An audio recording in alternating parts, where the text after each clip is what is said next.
क्या प्रधानमंत्री नरेंद्र मोदी के विदेश दौरे जनता के पैसे की बर्बादी है या भारत के भविष्य में निवेश? जानिए पूरी सच्चाई। कल्पना कीजिए, एक तरफ भारत का प्रधानमंत्री अलग अलग देशों की यात्रा कर रहा है, तो दूसरी तरफ सोशल मीडिया पर लाखों लोग एक ही सवाल पूछ रहे हैं, आखिर इतना विदेश क्यों जाते हैं? कुछ लोग कहते हैं ये जनता के टैक्स के पैसे को बर्बाद किया जा रहा है, जबकि दूसरे लोग कहते हैं इन्हीं यात्राओं की वजह से आज दुनिया भारत को गंभीरता से सुनती है। लेकिन सच्चाई क्या है? क्या प्रधानमंत्री के विदेश दौरे केवल फोटो खिंचवाने के लिए होते हैं या इनके पीछे छिपी होती है एक ऐसी रणनीति जो आने वाले 20 से 30 सालों में भारत का भविष्य बदल सकता है?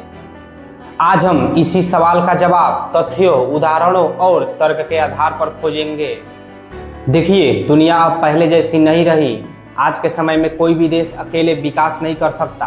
अगर भारत को दुनिया की सबसे बड़ी तीसरी अर्थव्यवस्था बनना है, नई तकनीक लानी है, रोजगार बढ़ाना है, तो लगातार दूसरे देशों के साथ संवाद रखना होगा। यही वजह है कि दुनिया के लगभग हर बड़े देश का राष्ट्रपति या प्रधानमंत्री नियमित रूप से विदेश यात्रा करते हैं, जैसे कि अमेरिका के राष्ट्रपति, फ्रांस के राष्ट्रपति, ब्रिटेन के प्रधानमंत्री, जापान के प्रधानमंत्री, सभी ऐसा करते हैं। प्रधानमंत्री के विदेश यात्रा का मतलब सिर्फ भाषण देना नहीं होता। इसमें एक यात्रा के दौरान दर्जनों बैठकें होती हैं, सरकारों से बातचीत होती है, बड़ी बड़ी कंपनियों के सीईओ से मुलाकात होती है, रक्षा समझौता होती है, ऊर्जा सुरक्षा पर चर्चा होती है और कई बार ऐसे समझौते होते हैं जिनका असर कई साल बाद दिखाई देता है। अगर मान लीजिए कोई विदेशी कंपनी भारत में 20,000 करोड़ रुपए का निवेश कर रही है, तो क्या होगा? नई फैक्ट्री बनेगी, हजारों लोगों को रोजगार मिलेगा, स्थानीय व्यापार बढ़ेगा और इससे सरकार को टैक्स भी मिलेगा। यानी एक निवेश पूरे क्षेत्र की अर्थव्यवस्था बदल सकता है। यही कारण है कि प्रधानमंत्री अक्सर वैश्विक कंपनियों के प्रमुख से मिलते हैं। पिछले कुछ वर्षों में सेमीकंडक्टर, इलेक्ट्रॉनिक्स, मोबाइल निर्माण और डेटा सेंटर जैसे क्षेत्रों में कई कंपनियों ने भारत में निवेश की घोषणा की है। देखिए दोस्तों, भारत दुनिया के लगभग हर बड़े देश के साथ व्यापार करता है, जिनमें उनको हम दवाइयाँ, कपड़े, चावल और इंजीनियरिंग उत्पाद भेजते हैं, IT सेवाएं देते हैं। लेकिन अगर दूसरे देश आयात शुल्क कम कर दें या व्यापार आसान बना दें, तो भारतीय कंपनियों का मुनाफा बढ़ सकता है। इसलिए प्रधानमंत्री नरेंद्र मोदी व्यापार समझौते पर चर्चा करते हैं, क्योंकि एक सफल समझौता लाखों कारोबारियों के लिए नए अवसर खोल देता है।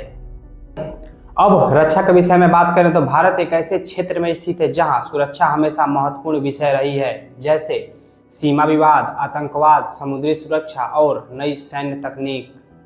अब इन सब में दूसरे देशों के साथ सहयोग जरूरी हो सकता है, जैसे विदेश यात्राओं के दौरान रक्षा उपकरणों की खरीद, संयुक्त सैन्य अभ्यास, खुफिया सहयोग और रक्षा अनुसंधान पर समझौते हो सकते हैं। इसका सीधा असर देश की सुरक्षा पर पड़ सकता है। सबसे बड़ा फायदा यह है कि दुनिया के कई देशों में करोड़ों भारतीय रहते हैं, लाखों छात्र विदेश रहकर पढ़ते हैं। इस दौरान अगर प्रधानमंत्री किसी देश का दौरा करते हैं तो कई बार वहाँ के वीजा नियम आसान हो जाते हैं, शिक्षा सहयोग बढ़ता है, काम करने के अवसर बढ़ सकते हैं और वहां रहने वाले भारतीयों की समस्याओं पर बातचीत होती है। कभी दुनिया भारत को केवल एक विकासशील देश के रूप में देखती थी, लेकिन आज भारत G20 की मेजबानी कर चुका है, अंतरिक्ष मिशनों में सफल रहा है और डिजिटल भुगतान के माध्यम में सबसे अग्रणी देश माना जाता है। और वैश्विक मंचों पर इसकी भूमिका पहले से अधिक महत्वपूर्ण मानी जाती है।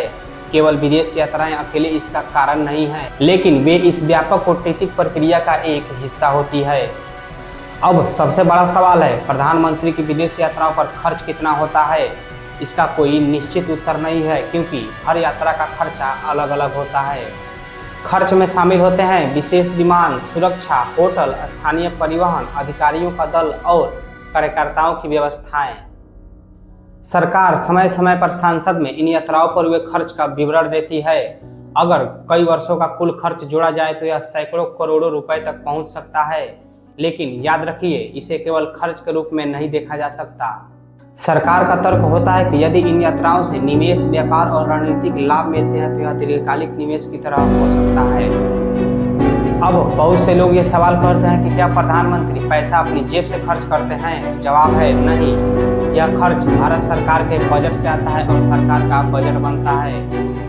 GST, income tax, corporate tax, custom duty और अन्य सरकारी राजस्व से, यानी यह अंततः सार्वजनिक धन है। इसलिए जनता को यह जानने का पूरा अधिकार है कि कितना खर्च हुआ और कौन से परिणाम निकले, लेकिन यह संभव नहीं है क्योंकि नेता लोग जनता को अपना कुछ नहीं बताते। अब दूसरी तरफ भी देखते हैं कि आलोचकों के कुछ सवाल होते हैं। क्या इतनी यात्राएं जरूरी है? क्या कुछ बैठकें ऑनलाइन नहीं हो सकती? क्या हर यात्रा के बाद इसके परिणाम सार्वजनिक रूप से स्पष्ट बताए जाते हैं? क्या इतना पैसा शिक्षा व्यवस्था और रोजगार पर खर्च नहीं होना चाहिए? ये सवाल अब कुछ समर्थकों में दलील है कि दुनिया भरोसे पर चलती है। आमने सामने की बातचीत करना एक सफल मुलाकात से हजारों डॉलर का निवेश आ सकता है। तकनीक आ सकती है,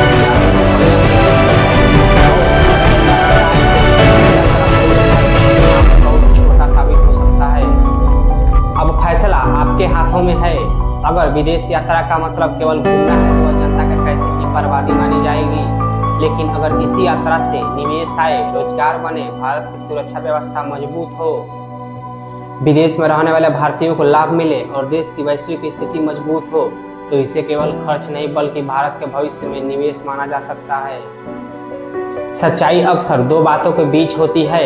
हर यात्रा का मूल्यांकन उसके परिणामों के आधार पर होने चाहिए, न कि केवल तस्वीरें और सोशल मीडिया के बहसों के आधार पर। लोकतंत्र में सरकार से सवाल पूछना भी जरूरी है और उपलब्धियों का निष्पक्ष मूल्यांकन करना भी। अगर आपको यह वीडियो तथ्यपूर्ण